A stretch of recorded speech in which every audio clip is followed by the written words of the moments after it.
شاعرانہ جائزہ دنیا کے مختلف ممالک کا میں نے آپ کے سامنے پیش کیا ہے کہ حضور کی آمد سے پہلے، میلاد مصطفیٰ سے پہلے دنیا کی اخلاقی حالت کیا تھی۔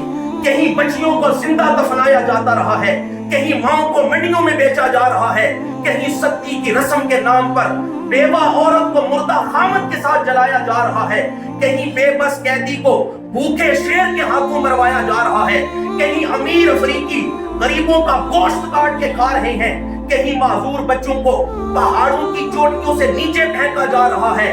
اس زمین نے اپنی چھاتی پر بڑے ظلم دیکھے ہیں، مظلوموں کی آہیں اور سسکیاں سوئے افلاک بلند ہوئیں۔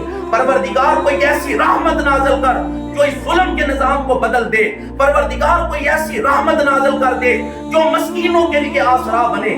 12 ربیع الاول کی صبح حضرت عبداللہ کے گھر حضرت بی بی آمنہ رضی اللہ تعالیٰ عنہ کی گود میں جب میرے اور آپ کے آقا تشریف لا رہے تھے، وہ بھیجنے والا رب یہ اعلان کر رہا تھا وَمَا أَرْسَلْنَاكَ إِلَّا رَحْمَةً لِّلْعَالَمِينَ۔ اے دنیائے انسانیت کے مظلوموں، اے بیواؤں، اے یتیموں، اے بے نواؤں، اے مسکینوں، اے غلاموں، آج خوش ہو جاؤ، اللہ کا محبوب رحمت بن کے آ گیا۔ نعرہ تکبیر، نعرہ تکبیر، نعرہ رسالت، نعرہ رسالت، نعرہ حیدری، حیدری، جشن میلاد النبی۔